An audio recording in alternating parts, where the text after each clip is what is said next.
Candace left college without graduating in 2010 and took a job at Vogue. In 2012, she took a new job at a private equity firm. By 2015, she quit that job to start her own media platform called Degree 180. The goal of the platform was to create, quote, better content for the internet, end quote. Candace would be the company's CEO, and Zoe Weiner, a rising beauty and fashion journalist who had been an intern at Vogue during Candace's time there, would be senior editor-in-chief. Candace wanted to change the way discourse unfolded on the internet. The platform hired writers to publish articles about various topics. Candace wrote articles as well. In 2016, Candace decided to create another platform called Social Autopsy. The proposal for the site was that it would allow users to submit social media posts anonymously. Then employees, schools, and any others who access the site could search the aggregated post by name. If a person were bullying another person under their real name, anyone could submit them to Social Autopsy, where their online messages could be found. Words are real. People don't assign, there's no humanity behind what they say. They just think it's not real. And that's what technology takes away from children, the fact that it is real. And you would never in a million years say those things to someone. In March 2016, she spoke about the project. For the last year, I have worked on creating a website, socialautopsy.com, that will stop online bullying by outing the bullies. I create a searchable database of people who spew hate online. I hope it will make people think twice before they exercise their First Amendment rights online as a means to hurt others. Candace started a Kickstarter to raise money for the project and enlisted the help of engineers to begin development. On April 14, 2016, libertarian journalist Kathy Young came across the Kickstarter page and was concerned. Young tweeted about the project, wondering if it was a glorified doxing service. Candace reached out to Young to clarify that Social Autopsy was not going to be a doxing site. According to Merriam-Webster Dictionary, doxing is publicly identifying or publishing private information about someone, especially as a form of punishment or revenge. Candace told Young that the first iteration of Social Autopsy would only accept submissions of posts that contain personal information about the poster within the post itself. Social Autopsy would not research posts to uncover the identity of people who could not be identified within a post.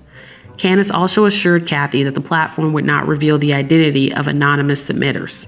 Young quoted Candace as saying this ability could be added in the future and that Owens didn't see a problem with revealing the identity of users that posted threats online. Once Young spoke to Candace and understood the true intention of the platform, she took down her tweet. By that time, it was too late. Before Young had even posted her tweet, others had seen the Kickstarter page and were raising concerns. Unbeknownst to Candace, she had wandered into a confusing, complex debate about anonymity and free speech on the internet. This controversy was called Gamergate. Most say Gamergate began on August 16, 2014, when Aaron Joney posted several blog posts about his ex-partner Zoe Quinn. Quinn is a game developer and activist who created a text-based game called Depression Quest. The game, based on Quinn's own experience with mental health issues, received positive reception from many gaming news outlets. Others in the largely male gaming community were not as enthused. They thought the technological interface of the game, as well as the story writing, were not advanced enough to warrant such critical praise. Aaron's blog post chronicled their relationship, which began on an online dating site and ended when he discovered that Quinn had cheated on him with Quinn's married boss.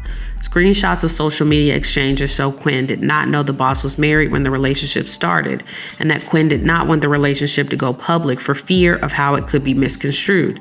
Aaron goes on to say in the blog that he believes Quinn had cheated on him with numerous other people, some of whom also work in the game industry. The post was seized upon by members of the gaming community as an explanation for why Quinn had achieved success so easily in the industry. Though Aaron never directly said it, for many he was implying that Quinn had exchanged sex for personal favors. Quinn was harassed, threatened, doxed, and swatted. Swatting is the act of creating a host 911 call, typically involving hostages, gunfire, or other acts of extreme violence, with the goal of diverting emergency public safety resources to an unsuspecting person's residence. But the sadder part for me was going through and seeing all of these institutions that were in name supposed to be the sort of thing that is there to help, completely fumble spectacularly and usually contribute to the problem.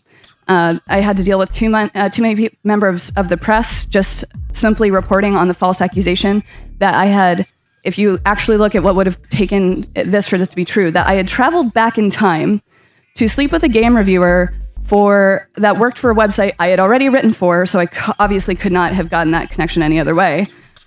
Slept with him to get a review of my game that never existed, and the game was also free.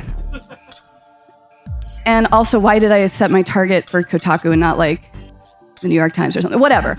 Basically, I'm a time-traveling hoe is more or less what the chief accusation came down to, and is up there with the other accusations about the numerous people that I've supposedly murdered, that I am a treasonous person that should be tried under the Logan Act, which is really funny if you know anything about that, and that I am actually a vampire. Like, there are some people that think I am actually a vampire. It's great. Those ones are more fun. But seeing the fact that so many members of the media would just report on this instead of saying like, oh, she was accused of having sex for reviews, and then not following that up and just spreading the misinformation. It's like, you could finish the sentence and say that it never happened. The never happened part seems kind of important, but what do I know? I'm just a time-traveling vampire hoe. In the chaos of Gamergate, Zoe Quinn became a prominent online bullying activist and started an organization called Crash Override Network. Quinn also self-identifies as patient zero of Gamergate, the first victim of the harassment the movement would employ against many others. Candace told her story of how she first met Zoe Quinn in a blog post posted on Degree 180 on April 18, 2016. On April 12, 2016, Zoe Quinn sent a direct message on Twitter to the Degree 180 account requesting a good email address for the head of Social Autopsy.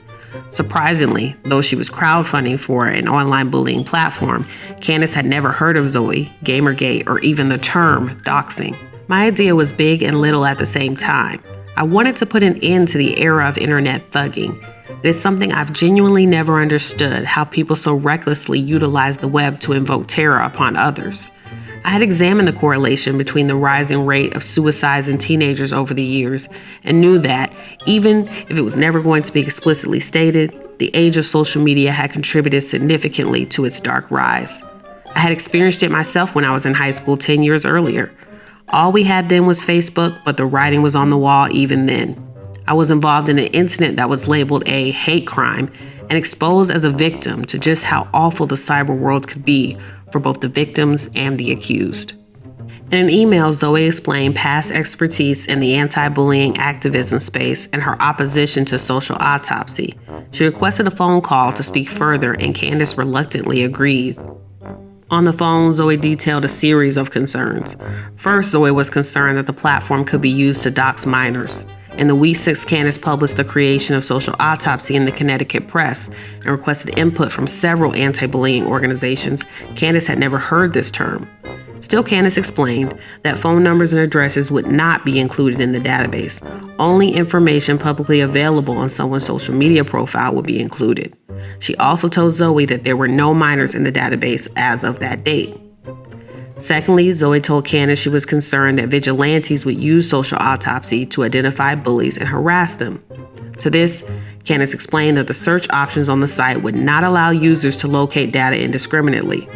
Users could only search by first and last name. In other words, they would need to already know who they were looking for. Next, Zoe asked Candace about whether collecting this data was even legal. Candace told Zoe that during research for the platform, they had contacted Facebook's legal team to understand what data could be legally used from the site. From Candace's point of view, all of the issues Zoe was raising had already been addressed. But Candace perceived that Zoe was becoming frustrated by Candace's unwillingness to stop the project altogether. She told me she knew those people were not bad people, that she herself had been a part of the online group Anonymous, and that it was really just something they did. She explained that she would never want the people that harassed her listed anywhere, and that she knew the first and last name of some of them, and yet had never reported them. Candace found this information strange. She couldn't understand how someone who claimed to be against online harassment could simultaneously claim that online harassers were not bad people and they didn't want their identities known. Zoe also told Candace that supporters of Gamergate did not like the site and would come after Candace.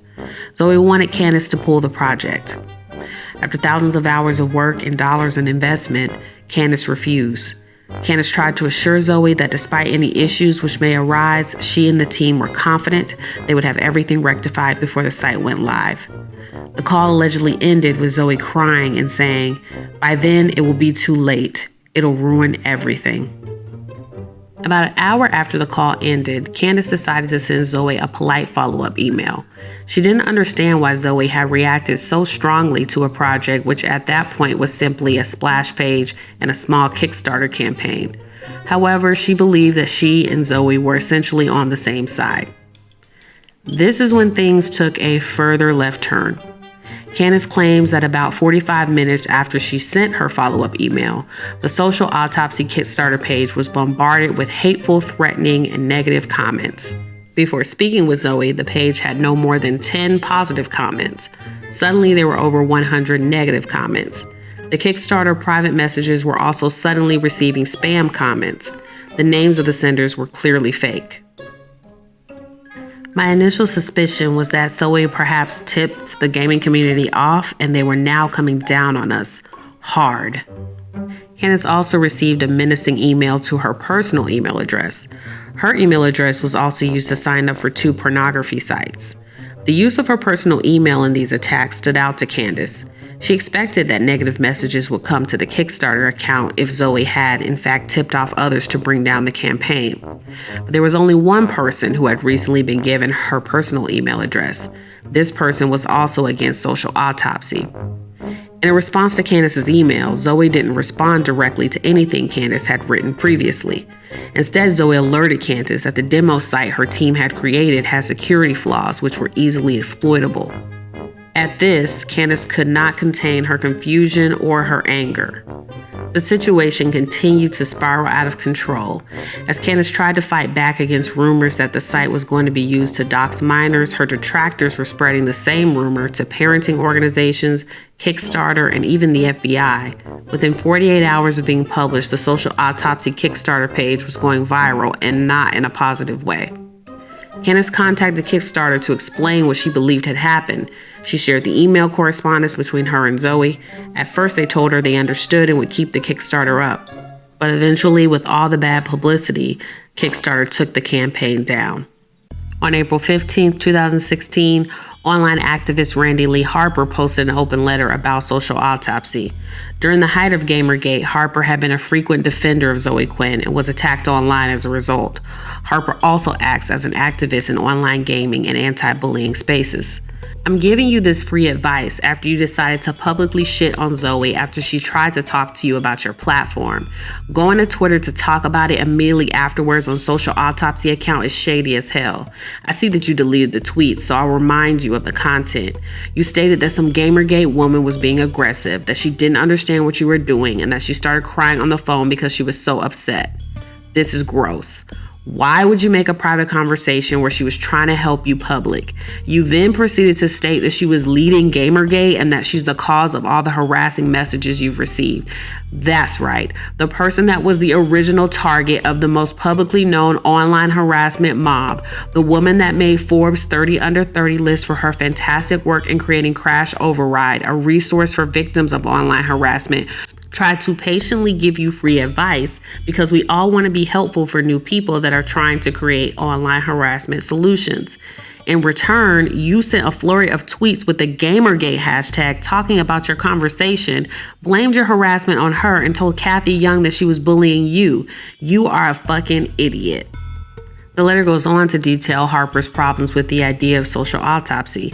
Like Quinn, Harper's primary concerns were the risk to children being doxxed and how the site planned to verify data submitted to them. In further defense of Quinn, she wrote, Zoe, a well-known activist and anti-harassment work founder, called you to give you free advice. She knows as well as I do how this platform is going to be exploited, but you chose to ignore her. You told her that she wasn't supporting you, and then you went to the group that's been targeting her and violated her confidentiality while talking about how you were being bullied by her. You then proceeded to blame the harassment you were getting from that group on her. What the fuck? But the most important portion of this letter, as far as Candace was concerned, was the last paragraph. You blamed your Kickstarter getting shut down on trolls. You're wrong. That was us. As long as you're willfully harming other people by creating shitty, uninformed products while kicking the shit out of anyone that tries to help you, we're going to keep getting you shut down. You've created more work for me in the past 3 days, but I'd rather invest this time now, because if this bullshit doesn't get nipped in the bud early, it's just another fucking platform I'm going to have to try to help protect people from in the future. There it was, Candace thought. An admission. All of this, the threatening emails, the Kickstarter shutdown, the numerous negative blog posts being written about social autopsy. Candace believed that all of it was caused by Zoe Quinn. But how could she prove it? In order to do that, Candace devised a plan. She posted a message on Twitter announcing that she would be releasing all of the harassing emails and that she knew who was behind them, Zoe Quinn. Once Candace sent off that tweet, she said something remarkable happened. The harassing emails stopped. Candace wrote in her blog that the messages, which had been coming in since everything went viral, stopped for an entire weekend after she named Zoe Quinn as the culprit on Twitter. This seemed to confirm Candace's suspicions. The only thing left was why? Why would someone want to do all of this? Why would a supposed anti-cyberbullying activist want to shut down a site which would reveal bullies? Why would that person be so desperate to do so that they would resort to harassment tactics themselves? If a company was coming out and said in their crowdfunding video, what we are doing is figuratively lifting the mask off of trolls, you could inundate Kickstarter with email complaints about minors and make them believe they were involved in something dirty. What you could do is control people's perception. What is the valuation of that? You could fiend friends, fiend your own support, and exaggerate your own presence and significance. Yes, if you were willing to spend full time dedicated to the web, you could begin to distort reality by presenting an assumed majority. You could create different personas, thereby infiltrating certain communities. And if a company like Social Autopsy developed a technology to unmask you, it would ruin everything, literally. On April 27, 2016, Breitbart News published a story about the Social Autopsy fiasco. Unlike the New York Magazine story, which cast Candace as a naive, uninformed former harassment victim who was falsely blaming two innocent activists, Breitbart accepted Candace's interpretation of events, that the harassing emails were orchestrated by Quinn. There have been right-wing and left-wing critics of Social Autopsy because both sides had concerns that it would ruin internet anonymity. But as Candace focused her ire on Quinn and Harper, many on the right side of politics began to take her side. They embraced Candace's narrative as yet another example of Quinn and feminists in general manipulating the media for their own gain. Candace had, in fact, been very unaware of the world she was entering into. However, this is understandable given the form of bullying she was focused on combating. At high schools across the country in the early 2000s, administrators were confronted with off-campus cyberbullying, characterized by students bullying other students they knew via texting, websites, and chat rooms. This is a type of harassment that happened to Candace in high school. At least one of her harassers was known to her and was a former friend, and had been suspended for disruptive conduct towards Candace, which occurred on campus just days before she received the harassing phone calls. During this era, schools would often report that they could not legally take disciplinary action for conduct that happened off campus or for conduct that didn't involve physical violence. This scenario was depicted in several made-for-TV movies and after-school specials developed to highlight the issue. Sadly, cyberbullying would claim the lives of several students until school policies began to catch up with technology. I am so proud of you. Great work, baby. Nice job, Nessa. All right. Best friends?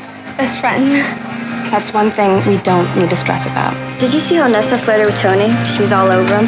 Doesn't she know he's yours? Do you want to go out sometime? Hey guys, there's plenty of room over there. That food has to weigh a ton. Don't make it sound harmless, though. I'm sorry, but in the absence of violence, there's nothing much we can do. A solution like Social Autopsy would be an imperfect but well-meaning attempt to address this form of bullying. By 2016, technology had continued to evolve at lightning speed, and the most insidious form of bullying was anonymous cyber harassment. As Randy Harper detailed in her open letter, these cyber harassers often target people they don't know personally. They use their sophisticated technological knowledge to weaponize government agencies, law enforcement, and private corporations against someone. This form of bullying is much more difficult to prevent and stop Attackers can create thousands of untraceable accounts in minutes. They can disguise their real location, and while this type of harassment is damaging enough when done online, it doesn't always result in someone physically showing up to harm someone, meaning that law enforcement finds it even more difficult to identify individuals and charge them. When Quinn and Harper interacted with Owens, they seemed insulted that she was unaware of how things had changed online. Candace didn't know about their accomplishments, cyberbullying terminology, or the flaws in Social Autopsy's use cases. Accustomed to being the authority figures on the topic of cyberbullying, I can believe they spoke to Candace condescendingly and expected her to defer to their judgment. When Candace seemed unimpressed and unmoved by Quinn's demands, Quinn clearly didn't take it well. In Kathy Young's article on the Social Autopsy controversy posted on May 1st, 2016, she writes of the activists. I also think it's entirely plausible that Harper and Quinn regarded Owens as an interloper on their turf, which does not negate the fact that they also had justified criticisms of her project. Initiatives against internet harassment have been almost entirely owned by the social justice faction in the culture wars, and Owens is clearly not part of that clique. It's even possible that Quinn and Harper may dislike Owens' proposed online bullies registry because they may realize, particularly Harper, that they may end up in it themselves, not for anything they do in secret, but for their public behavior. Harper openly states her concern that Social Autopsy may improperly classify people as harassers when they respond to harassment, which is no doubt how she sees her verbally abusive posts. In 2017, Candace took down all of her old YouTube videos and changed the name of the account to Red Pill Black. This parody video of her coming out as a conservative went viral and gained hundreds of thousands of views.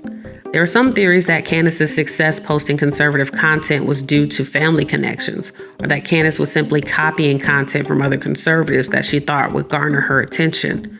Certainly her content didn't contain anything new.